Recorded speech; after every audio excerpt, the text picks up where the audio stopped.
Hello. Today we're going to try a very simple and fun collage project using supplies that you have around your house. Collage is an art form where you cut out paper and glue the pieces down to create a piece of artwork. You're going to need a piece of paper to glue onto, a 5" by 5" sheet of paper, a pencil, scissors, a glue stick, and some drawing supplies. You can use colored pencils, markers, or crayons. Whatever you have available in your house. In front of me, I have a simple square. A square is a shape with 4 equal sides. This square is 5" by 5", so each of the 4 sides is the same length. Today, I'm going to make a collage using this square. But first, I'm going to break the square into smaller pieces.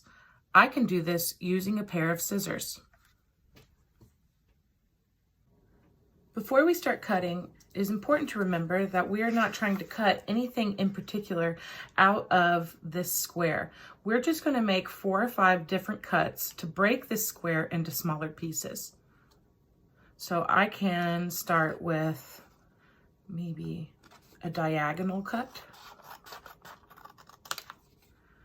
I can turn it this way and do a wavy cut. Maybe I'll just do a straight cut. And I think I'll do one more zigzag cut.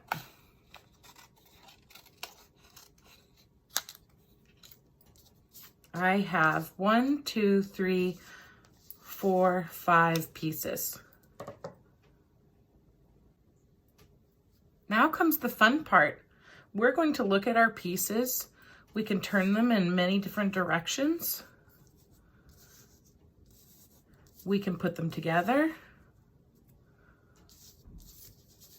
We could rotate our paper.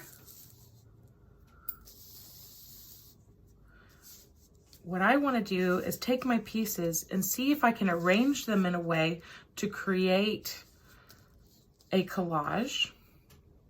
Maybe I'll flip this piece. What can I make? When you've arranged your pieces and you feel happy and satisfied with the way that they are laid on your paper, now's the time to glue it down.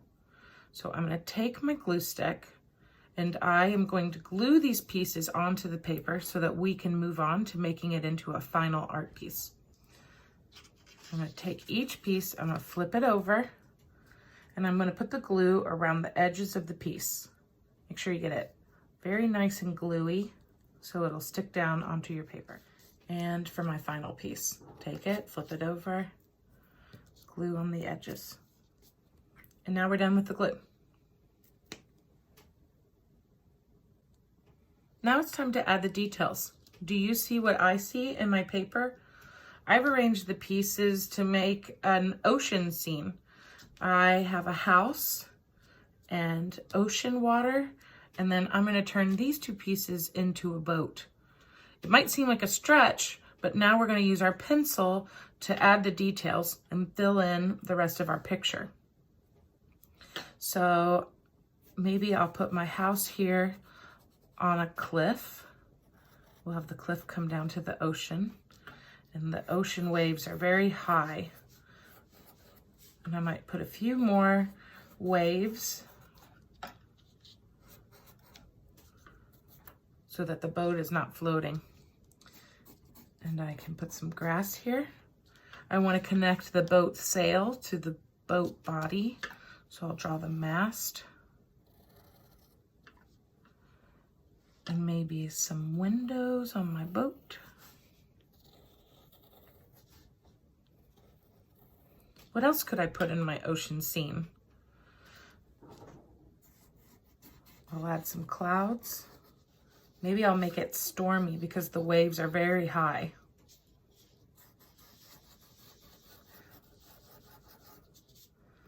If I'm going to make it stormy, I want to put in the details of the rain. My house needs some details. I'll put a roof. These are the shingles.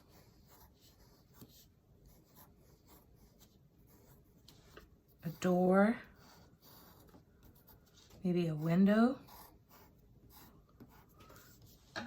I can put some more grass here next to the cliff. This looks pretty good. Next up, for emphasis, I might outline some of my pencil marks with a marker so that I can see my details. Remember, in your collage, you can make it whatever you want, and the more details you add to your picture, the more interesting your composition is going to be. So I filled the whole space. I didn't scribble. I thought about what kinds of things would help make this look like an ocean scene. And you can always add more as you think about it. Just now I was thinking about a seagull. Maybe I'll add a seagull to my picture so that we know we're near the ocean. I'll put my seagull up here.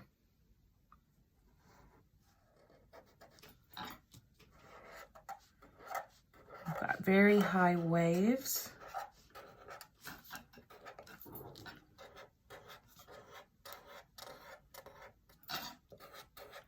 To match the waves that I made out of the square. Here we have the cliff and the grass.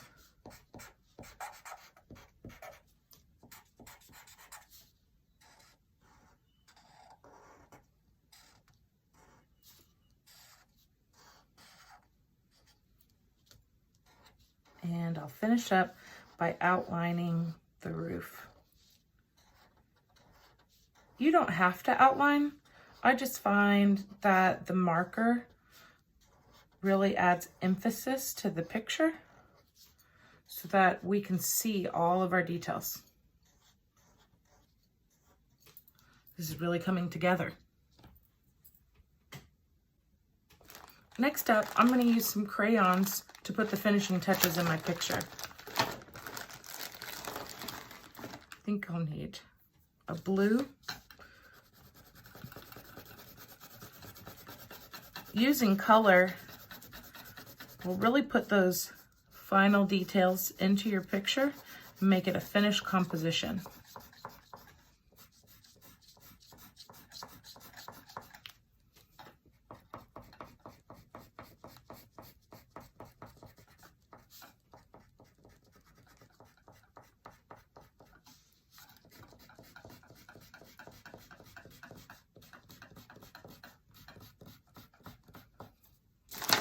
Since it's rainy, I'll use gray for my clouds.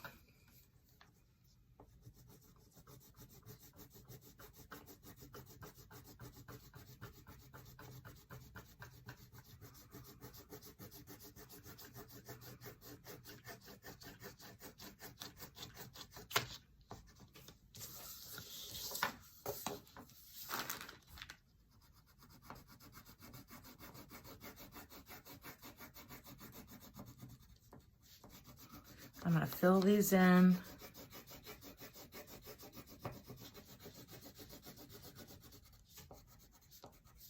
Now your collage is going to look different than mine. Depending on the types of cuts you made, you can make any kind of picture you want.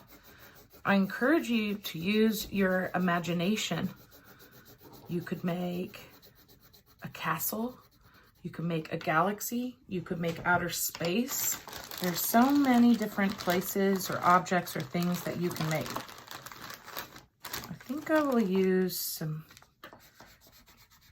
green and brown for my seagrass here, my coastal grass.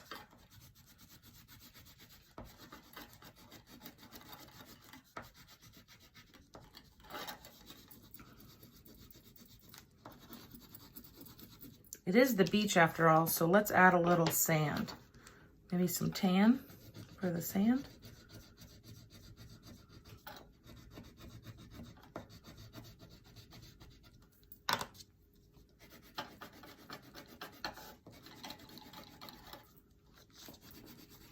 Seagulls are white, so I'm going to leave my seagull white.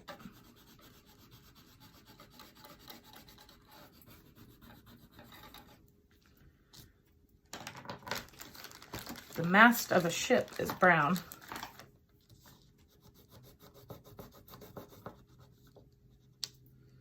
Maybe the portholes or the windows, those will be dark.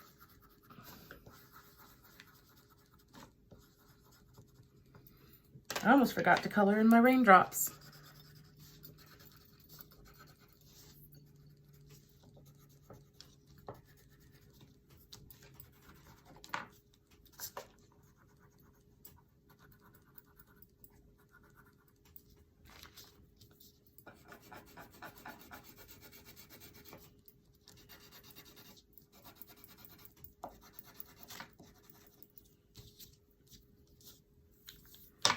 Last but not least, I think I'll put the sunshine just poking out right behind the clouds.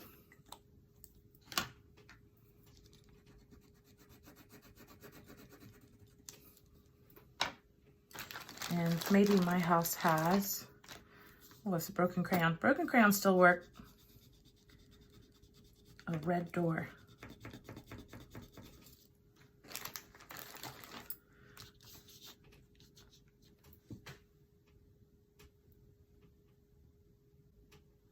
Remember, when I first started, I just had a simple blue square. By breaking that square into smaller pieces using my scissors, I was able to arrange it in a way and glue it down to create a stormy ocean landscape collage. Using my markers and my crayons, I was able to add details to really bring that scene to life. Now, before you finish, you can look back over your picture and see if there are any other details that you would like to add. I think to make this look more like a boat, maybe I will add some boards to my boat.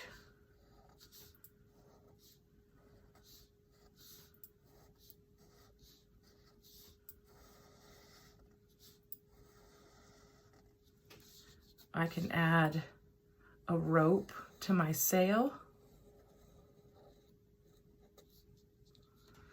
Maybe some waves on these blue waves right here. And looking at it, I don't think there's anything else that I'd like to change. Helpful hints as you get started. Just cut 4 or 5 pieces. That will make it easier to arrange them on your paper to create your own collage. You get to use your imagination today and create anything that you can see using the pieces. Remember, the more details and the more color you add, the more your collage will come to life. Have fun!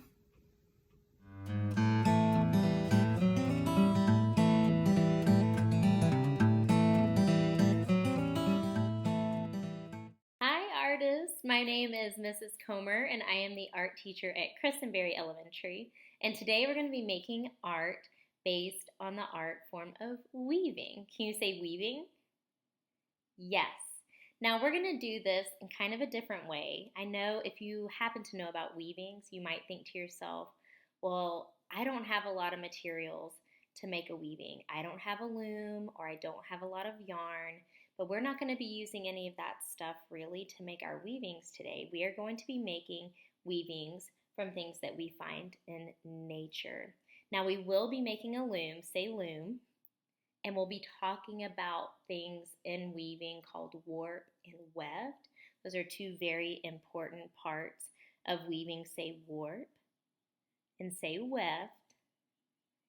And we'll get started talking about what kind of art we're making today. So what is weaving? Weaving is a type of art that you create with materials like yarn, cotton, string, any kind of fibers like that.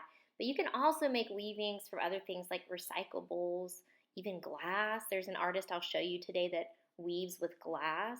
It's all pretty incredible. Today we're going to be weaving from things from nature, so blades of grass, flowers, sticks, leaves, things like that. Now let's talk about the two words I said earlier, warp and weft. Warp is the string that you see that goes up and down and up and down. It's vertical. Weft is what you see going left to right, and it goes over and under the warp. Now, the warp is the string that we are going to actually be attaching to a loom. Loom is a very important part of weaving, and we have a couple of ways that we can do that today, all from things that you can find either in your yard or in your house. So I wanted to start by talking about some artists who weave, and these are contemporary and folk artists that I'll be showing you today. This artist's name is Mark Luwansky, and he is from here in the United States. He is from Michigan. Do you remember me telling you that you can actually weave with glass? Well, that's what you're looking at right here. Mark has somehow figured out how to take glass and melt it down and find a way to weave with it. And if you remember me talking about warp and weft and vertical and horizontal parts of the loom and going over and under and over and under, if you look really closely at Mark's artwork here, you can see that the colorful glass that he's woven with does go over and under and over and under. Some of them are going up and down, and some of them are going left to right. So now I'm going to show you a different type of weaving from a different artist. This last weaving art that I wanted to show you today is actually folk art from the country of the Philippines. And that is a country in Southeastern Asia. It's made up of thousands of islands. And what we're looking at here is that we have these reeds which are found in nature in the Philippines. And they're dried out and they're cut thin.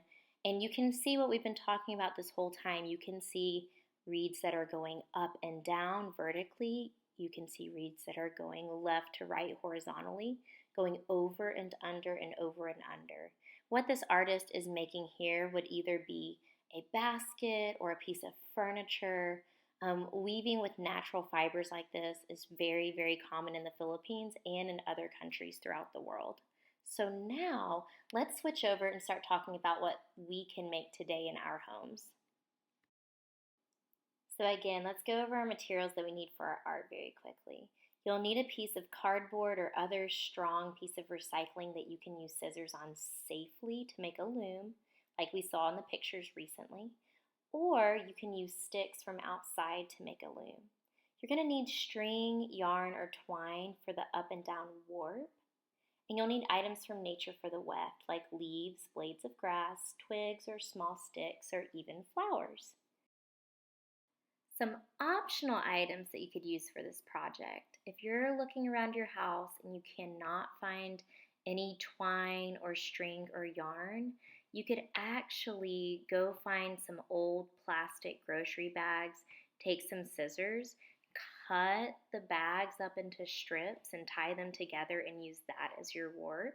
It's a very easy, very cheap way to do that. Another optional item that you could use today is tape. You may want to use tape to help secure your string onto your loom when you're making your warp, or if you're using those plastic grocery bags, you may want to tape the bits together so that it makes one long piece. It's totally up to you because you're the artist and it is your choice. All right, artists, so I went looking around my house and something I found in my recycling bin was an old box that had juice packs in it. So what I'm gonna do is take some scissors and I'm going to very, very carefully just cut a rectangle out of one of the larger sides of my box. When you're doing this, of course, please be very, very careful. If you feel like you grabbed a piece of recycling that is too thick for you to cut safely, you need to ask someone that is older or an adult to help you out, or maybe just go find a different piece of recycling. So here I go.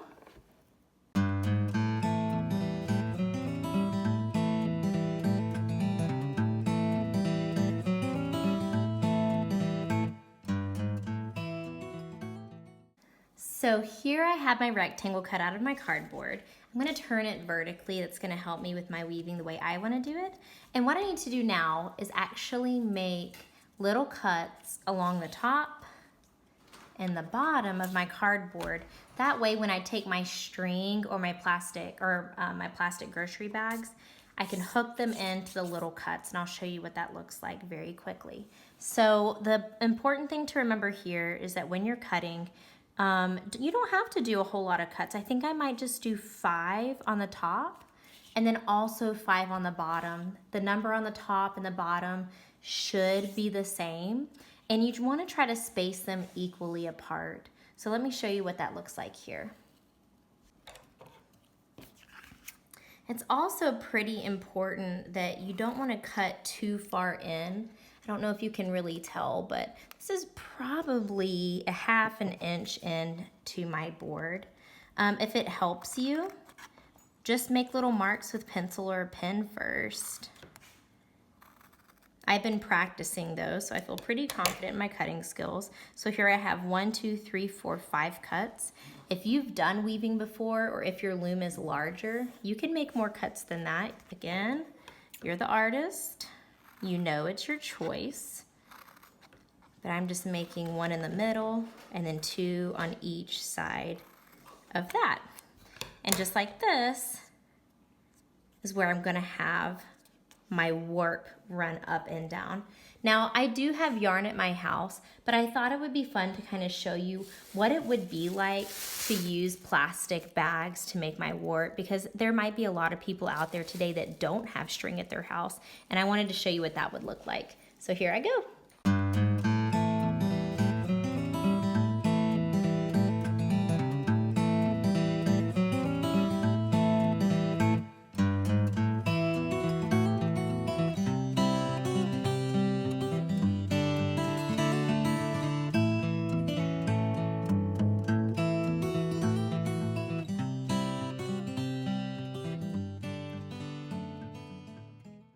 All right, artists, so I know that was kind of fast, but what I did was I took that plastic bag and I cut it into strips, and I happen to have tape here, so I just taped the pieces together like this. And it's made a pretty long piece of plastic bag string for me that I can use to hook into my loom.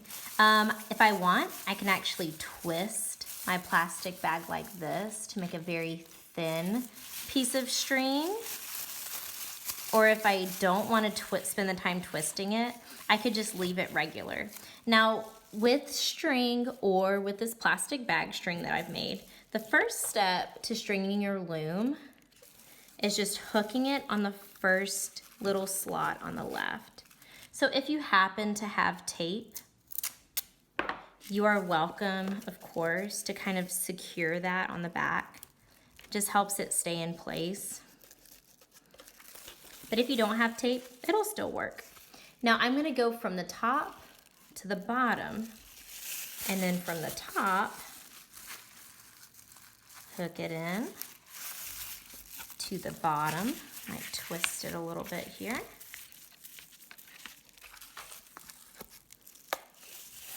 Again, from the top to the bottom. From the top. Ooh, there we go. I want to twist this piece. Make it a little thinner to the bottom. And then my last one, from the top to the bottom. Now, bonus points, if you remember, was this the warp or was it the weft? The up and down strings. Is that the warp or the weft? If you said warp, you got it right. So I'm gonna take a piece of tape and just secure that to the back. So here's my loom. It almost looks like a crazy guitar. I took my 5 cuts. I have my plastic going up and down again. You didn't have to use plastic bags. You could have twine or string or yarn or really anything that you wanted to use for your warp. Now the next part is kind of the easiest and fun part. We get to go on a scavenger hunt for things outside like leaves, sticks, long blades of grass, flowers. And what we're gonna be doing is hooking them into our warp, going under one and over another, under one, over another, and then under. And then the next time we would go over, under, like this. That part, in my opinion, is the easiest part. So let's go find some fun things to use from nature. All right, so I just spent literally maybe 1 or 2 minutes just gathering things from outside. And I found some sticks, some tree bark, really long blades of grass. We need to cut our grass. And then it stormed recently, so there were a lot of pieces of tree and sticks and limbs that had fallen down, so I grabbed those too. So what I'm gonna do is just start getting small pieces. I can use my scissors to trim some of my grass blades. They are that long. And what I'm gonna do now is start inserting it into my loom using that over, under pattern. So this would be the weft. So under, over, under, over, under. And what you can do is either push it all the way to the bottom or all the way to the top, whatever you like to do. I'm gonna do mine this way. So if I started with under, I'm gonna switch my pattern to over for the next time. So over, under, over, under, over. I press it down. I can check to make sure I did it right. If I know that these are in different positions on each piece of warp, I have done it correctly. So now I'm gonna start switching up what this looks like. I'm gonna use this piece of bark. If I did over, my next pattern should start with under. So under, over, under, over, under. And then I'm gonna pull it through and push it down like this. I'm going to show you another one with maybe just a leaf. Here we go. If I started with under on my last time, what should my pattern start with this time? Over. So I'm going to go over the warp and then under the warp and then over and then under and then over again, and I push it down. So the fun thing about this project, guys, is that you could make your loom a million different ways with sticks, string, cardboard, recyclables, grass, flowers. I mean, there's so much that you can do to make this project. You could do different versions of it over and over and over again. I hope that it's been a little challenging for you. I hope that you've had a lot of fun. And I think that it's important to remember that with weaving, if I make a mistake with my patterns of over and under, or if I make a mistake with my warp when I'm putting my warp on, it's really not a big deal because you can always just take it out and try again. So anyway, I hope that you've had a lot of fun weaving. This is not a project that you could probably finish in these 15 minutes, but I hope that you spend some time at home doing different kinds of weavings, practicing, making different kinds of really neat creations at your house. I've had a lot of fun doing art with you today. I'm gonna work on finishing my loom here at my house, and until next time, I hope you have a really, really good day today and have fun making art and being active. I'll see you next time.